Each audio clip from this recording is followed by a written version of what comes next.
The Emmanuel Grace Public School was opened in 2005 in a very poor rural part of Andra Pradesh, India.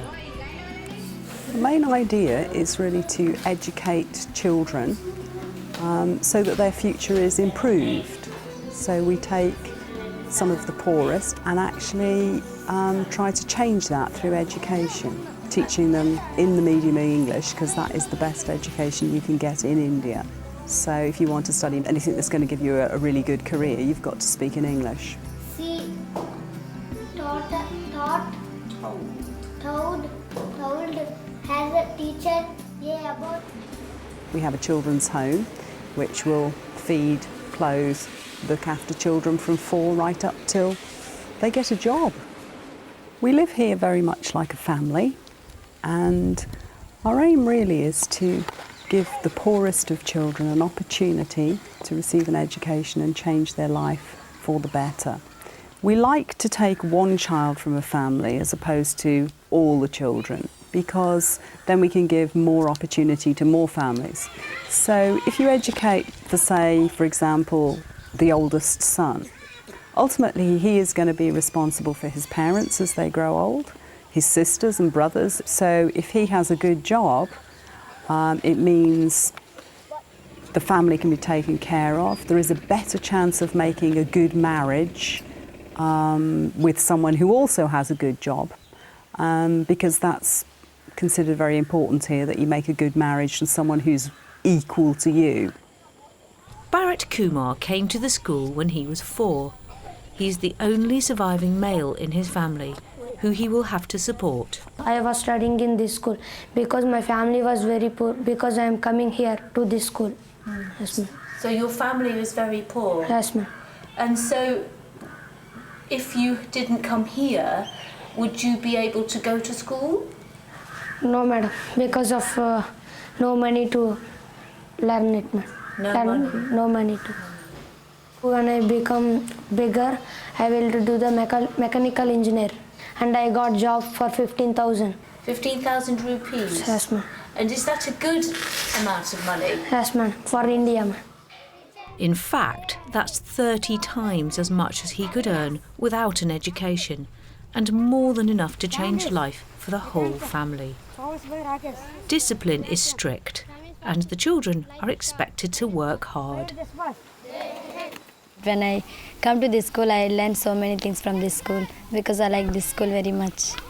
When I leave school, I want to be doctor because my aim was doctor. My father always told to me, I want you to be doctor because I like to do doctor job.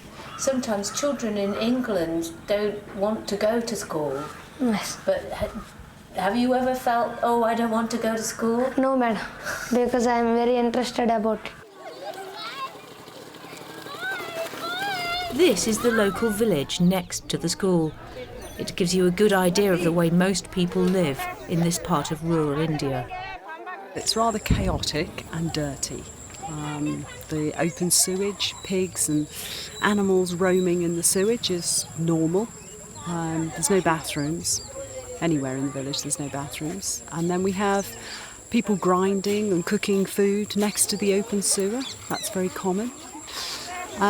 You also see the school, which has nothing inside, government school, no books, no tables, no chairs, open for a few hours a day. A lot of health problems because of the filth and the chaos. Because of this terrible poverty, it's really important that the children learn life skills.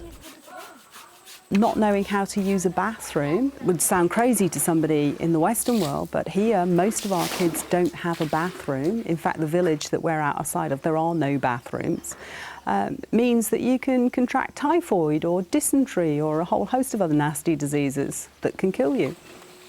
Our children learn how to look after themselves from the age of 4. They have to bath themselves and wash their hair.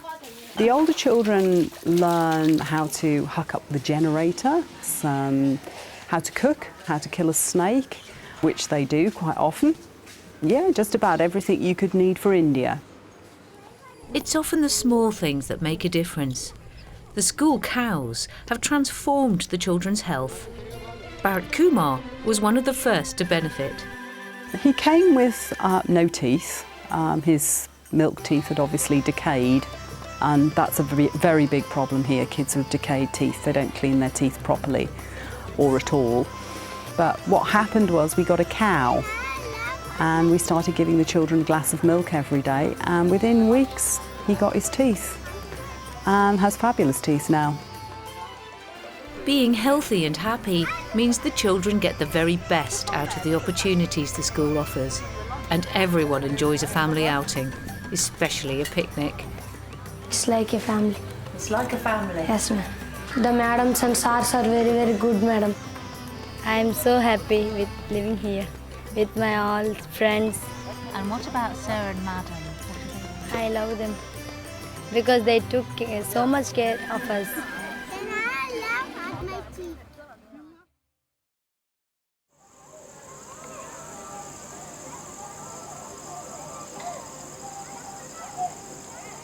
We can learn some things that might help us when we need to touch Jesus. We are a Christian charity, so Christianity is sort of the foundation of it all. The motivation behind it is the Christian message. Most people look for God to help them when they have finished with all the natural things they can do. We have churches, we seek to establish churches. Christianity is quite highly respected in the community, even though the majority are Hindus. It is quite highly respected on the basis that Christians will help anybody, not just Christians. A lot of our children come from Hindu families, and they have absolutely no problem with the fact we are Christians, and we will teach their kids about Christianity and Christian songs. And Christianity brings change. It brings improvements in the way people live. We're surrounded in an area, it's very rural, we're surrounded by 300 plus villages who have never even heard the name of Jesus Christ. So that in itself is a bit of a monumental task to work out how you're going to do anything about that. What we do is every month we go into the very, very remote places, jungle area, forest area, no roads, no transportation. We go into those places, we meet the people, we talk about Jesus, and also we help them in different ways, like we give some old clothes and we give some food, and we also give some basic medication. Today, Pastor Samuel and his team are aiming to visit as many remote villages as they can. Most of them lack even basic facilities. Today, they find a very sick man. I have been praying for a man who lie down on the floor. He fall down from the tree. Everything is broken. So we are praying there. God help him and raise him from the position where he was. I feel so sorry and so sad because some people have such a very, very terrible life. Like they can't do anything. They can't go to hospital. They don't have enough money to go to the hospital and do something. That man is suffering with lack of food. You can see his body is full of very weak, and we can see his bones outside because he's not eating any food. So I tried to give some help. I gave some money to the wife and said, please provide some food for him.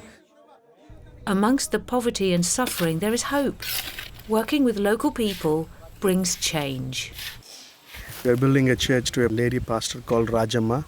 The pastor has a tragedy story. Husband left her with the 2 girls, and she came to this forest area working with the people, preaching the gospel, talking about Jesus. The people have really believed, and they took it to her. And then here we have almost 50 to 60 believers who are coming to worship the Lord. And here people are very, they have very little, so much little, and they don't have anything. So we thought we will build a church here because previously they're worshipping a Lord in a small hut. And the problem with the hut is whenever there is a big wind, it blows away and the people can't worship. And these people need some sort of encouragement. And this place will give them encouragement, and they can see that God is working here. At first, Rajamma faced hostility from locals who were not Christian. But she was determined, and now people come from miles away to worship here. Okay. In early time, she had a problem with the people in the village. They used to come here and tell them not to worship, not to do any songs, not to do anything here. Stop worshipping and stop doing all these things. But she instead of criticizing, what she did was, she was praying for the people, praying for their animals, praying for the children, praying for the families. So everybody recognized that these prayers are doing only for us, for our families, for our children, for us good. So we should not stop them. The congregation will soon be able to move out of the grass hut and into the new church.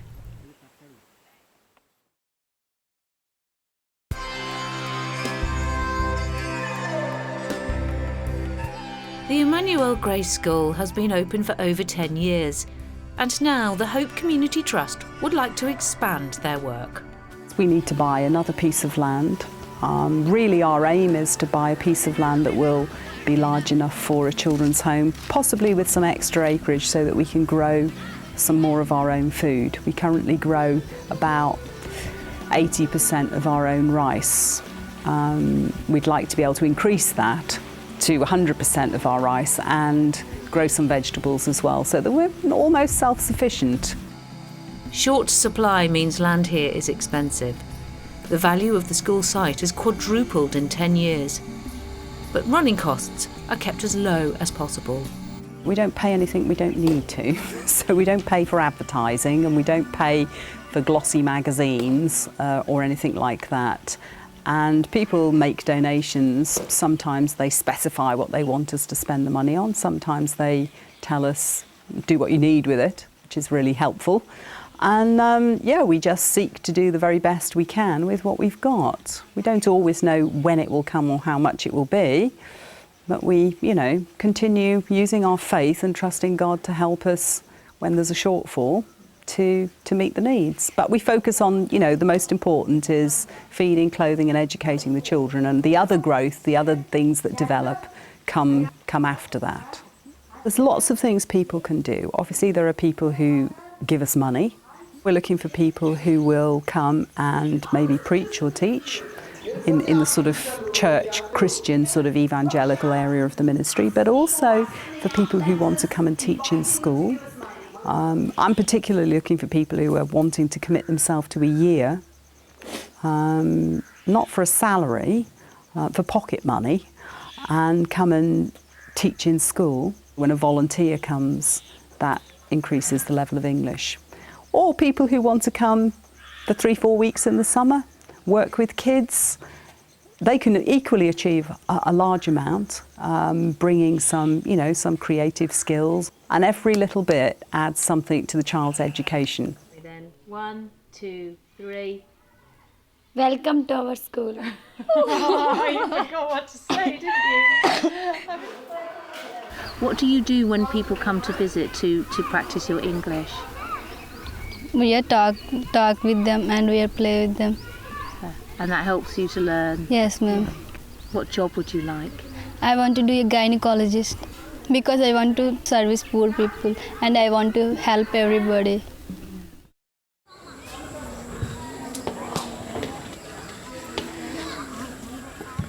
This is where we cook our food, and these stoves were built for us by one of our volunteers because we use a lot of wood and wood costs money.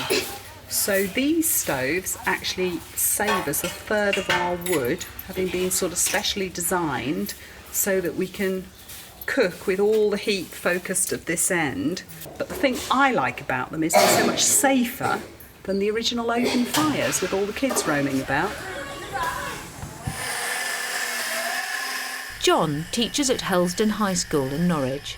He's been volunteering at Emmanuel Grace for 3 years now and has made several trips there. My involvement with the school for the last 3 times I've been out there is to build projects. For example, the children had nothing to sit on, they didn't have any desks, they didn't have any stools to sit on. So my first project was to build them for the kindergarten school, for the little ones to sit on and work on, instead of sitting on a concrete floor and using their satchel to write on. We've grown a relationship with the children over the years that they really know us well, and we feel as though we're part of the family. Pupils at Helsdon High have been getting involved too. Alfie Harrell has made a solar lamp which the children can use during the frequent power cuts. The components are really easy to make. With the plans out there, they should be able to manufacture more if they needed to. If a component wasn't quite right, they can make another one, or they can make a whole new product. The process of how we've constructed it should be simple enough for them to work. India being the sort of country it is, somebody will copy it and start to produce the same. And before you know it, these little kits of lights will spring up all over the place in obscure places, just because some kids in Helsdon High School thought, how can we help these kids at night when they've no light, and have made a tiny little kit light that we can assemble here.